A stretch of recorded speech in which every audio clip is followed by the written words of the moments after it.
Hello friends, welcome to preparation for all.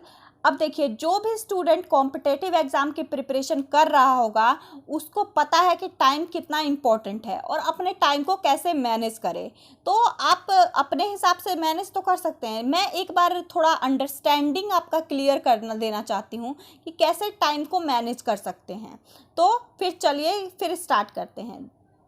तो देखिए, हमारे कितने सब्जेक्ट होते हैं कॉम्पिटिटिव एग्ज़ाम में आते हैं? मैथ्स, इंग्लिश, रीजनिंग और जीके। तो अगर मैं ये वाला टाइम टेबल बता रही हूँ तो अगर आप ऐसे फॉलो करोगे तो 100% आपका कॉम्पिटिटिव एग्ज़ाम क्लियर होगा। तो इसको ध्यान से सुनिएगा और समझिएगा। ठीक, तो पहले स्टार्ट करते हैं हम सुबह 7 बजे से। मैं तो अपना 7 बजे मतलब 6:30 उठती थी, 7 बजे से स्टार्ट करती थी। आपका जो भी टाइम होगा वो आप अपने हिसाब से डिसाइड कर लीजिएगा। ओके, तो देखिए, सुबह सुबह उठते उठते हमारा मतलब माइंड जो होता है वो बिल्कुल थोड़ा स्ट्रेस वाला नहीं हम ले सकते उसको। ठीक, तो हम थोड़ा हल्का लेंगे। टेबल पे बहुत सारी किताबें पड़ी होती हैं तो हम सोचते हैं क्या लें, क्या पढ़ें, कैसे पढ़ें। तो आप अपना माइंड में एक रात को ही क्लियर करके सोइए कि आज मुझे ये पढ़ना है, ये टॉपिक करना है। तो अगले दिन आपका माइंड क्लियर रहेगा। कितनी भी किताबें पढ़ी हों आप वो उठा के अपना पढ़ना स्टार्ट कर दोगे। तो देखिए, सुबह सुबह उठ के सबसे पहले सबसे ईजी वाला चीज़ उठाइए।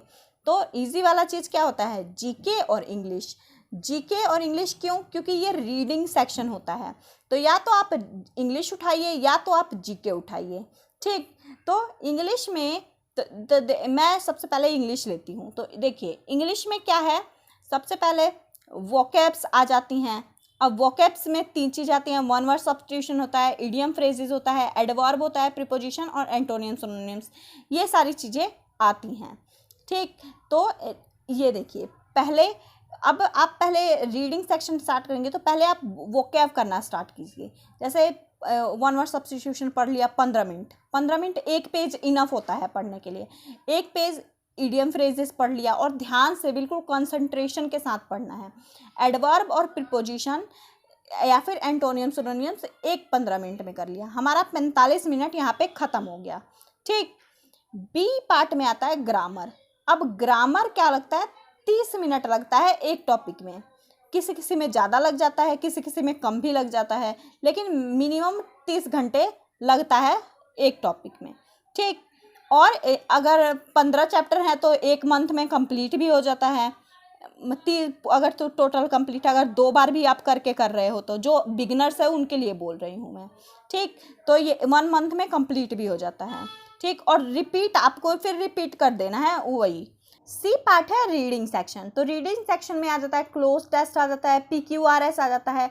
तो इसको तो आप जितना प्रैक्टिस करोगे उतना ही आपका कॉन्सेप्ट क्लियर होता है। तो और आगे और बचे हुए 15 मिनट में आप क्या करो, इसकी प्रैक्टिस करो। प्रीवियस ईयर के कोई भी एक बुक उठा लो, प्रीवियस ईयर के क्वेश्चन उठा लो, उससे प्रैक्टिस करते रहो। ठीक, तो ऐसे इंग्लिश का तैयारी करना और डेली बेसिस पे करना है। ये नहीं कि आपका एक चीज़ कंप्लीट हो गया फिर आप इसको छोड़ दो, नहीं। डेली आपको अगर है तो डेली बेसिस पे आपको ये पकड़ना है और डेली बेसिस पे ये करते जाना है। ठीक, तो इस इंग्लिश के लिए हमारे पास कितने हो गए? 2 आवर्स हो गए।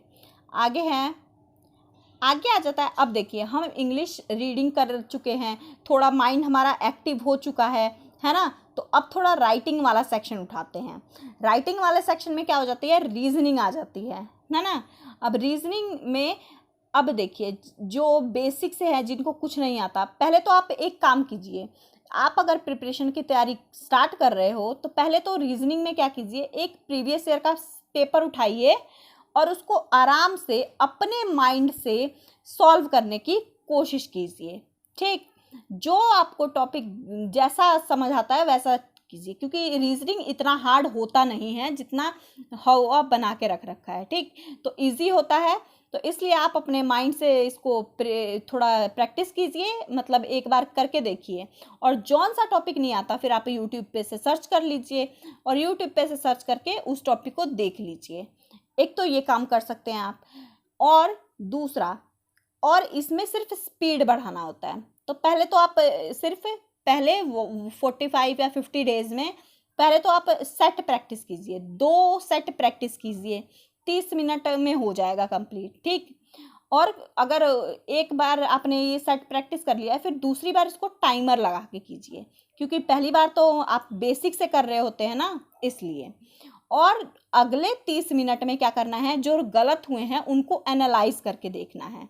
ठीक, तो रीजनिंग के लिए कितना हो गया, 1 आवर हो गया। रीजनिंग के लिए 1 आवर डेली के बेसिस पे सफिशियंट होता है। आगे चलते हैं। अब देखिए, अब हमने पहला रीडिंग किया, दूसरा राइटिंग वाला सेक्शन किया, अब तीसरा क्या उठा लेंगे, फिर रीडिंग वाला, थोड़ा सा रेस्ट वगैरह करके फिर रीडिंग वाला सेक्शन उठा लेते हैं। रीडिंग वाले सेक्शन में अब जीके में लूसेंट का जो बुक है वो बेस्ट माना जाता है। ठीक, तो किसी भी आप हिस्ट्री ले लीजिए या ज्योग्राफी ले लीजिए या पॉलिटी ले लीजिए, उसमें का टॉपिक उठाइए, उसमें का टॉपिक लेके एक टॉपिक को एक दिन में किए और जहाँ तक करना है वहाँ तक निशान लगा दीजिए। 1 आवर तक बिल्कुल कॉन्सेंट्रेशन के साथ इसको पढ़ना है। ठीक, और इसको ऐसे ही सेकंड अगर रिवीजन करते हैं तो फिर अगर एक बार आपका बुक पहले तो एक बार कंप्लीट करके देखिए। ठीक, और उसके बाद अगर ये कंप्लीट हो जाता है तो उसके बाद सेकंड टाइम रिवीजन करते टाइम आपको वो माइंड में याद, अब एक बार में तो किसी को कोई चीज़ याद रहता नहीं है, फिर भी आप याद करने रखने की कोशिश जरूर कीजिएगा। ठीक, तो 1 आवर इसके लिए डेली बेसिस पे जीके को रख लीजिए। ठीक, और सेकंड टाइम में रिवीजन के लिए वही दोबारा रिपीट करना है। आगे है, अब है मैथ्स। तो मैथ्स थोड़ा हार्ड भी होता है और इसको थोड़ा टाइम भी चाहिए होता है। अगर आप मैथ्स सुबह सुबह उठा लेते तो आप सुबह ही थक जाते। ठीक, तो ये मतलब क्या है, आपका जो माइंड होता वो और सारे जो सब्जेक्ट है वो उसको पकड़ नहीं पाता। ठीक, तो इसलिए मैथ्स को लास्ट में है और मैथ्स को ज़्यादा समझ के ज़्यादा वो करके करने की ज़रूरत होती है, इसलिए। तो आप देखिए, मैथ्स में सबसे पहला तो मैं ये बताऊंगी कि आप फॉर्मूला नोटबुक एक बना लीजिए, जो भी फॉर्मूला है उसमें लिख लीजिए आप। ठीक, और इसको कितना 2.5 से 3 घंटे देना है मैथ्स को। ठीक, अब देखिए, जैसे आप अगर बिगिनर्स हैं, अगर आप शुरू से कर रहे हैं तो पहले आप क्या करेंगे, पहले इसका बेसिक देखेंगे, है ना, पहले बेसिक देखेंगे और इसके बाद क्या करेंगे, फिर उस टॉपिक को मतलब उस टॉपिक को बेसिक करेंगे और फिर उसका क्वेश्चन प्रैक्टिस करेंगे। ठीक, तो ऐसे ही करना है आपको, पहले उसका बेसिक किसी भी यूट्यूब एक चैनल पकड़िए और उसका जैसे परसेंटेज टॉपिक देख लीजिए, पूरा जितने घंटे का है, 2 घंटे का, 3 घंटे का देख लीजिए। और फिर उसके बाद उसके जो आपने राकेश यादव सर की बुक ले रखी है या किरण पब्लिकेशन की बुक ले रखी है, उसमें से क्वेश्चन प्रैक्टिस कीजिए, क्योंकि सबसे ज़्यादा ज़रूरी होता है क्वेश्चन प्रैक्टिस करना। इसी से आपको एक्यूरेसी आएगी और इसी से आपका स्पीड बढ़ेगा। स्पीड देखिए, एक्यूरेसी तो आएगी किस चीज़ से, क्वेश्चन प्रैक्टिस करने से, और स्पीड किससे बढ़ेगा, एक ही बुक को 4 बार करने से। ठीक, तो गवर्नमेंट एग्जाम क्रैक करने का सबसे बड़ा सीक्रेट यही है कि एक चीज़ को 4 बार पढ़ना ही पढ़ना है कि आपके माइंड में वो एक जाके फिक्स हो जाए। ठीक, तो मैथ्स का हो गया। तो देखिए, अब हमने कितना किस किस चीज़ में टाइम लिया। इंग्लिश में 2 आवर लिया है, रीजनिंग में 1 आवर लिया है, जीके में 1 आवर लिया है, मैथ्स में 2.5 से 3 आवर लिया है। तो टोटल हमारे कितने हो गए, 7 आवर प्लस हो गए, मतलब 7 आवर हो गए। तो ये तो आपका मिनिमम है। आप अगर स्टार्ट कर रहे हैं पढ़ना तो धीरे धीरे आपको ये टाइम बढ़ाना पड़ेगा।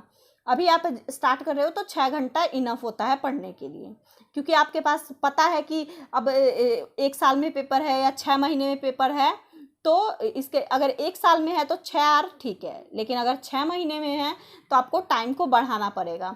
सब में आप ऐड कर सकते हो। ठीक, तो ये था हमारा टाइम मैनेजमेंट। आई होप ये आपको अच्छा लगा होगा, यूज़फुल लगा होगा।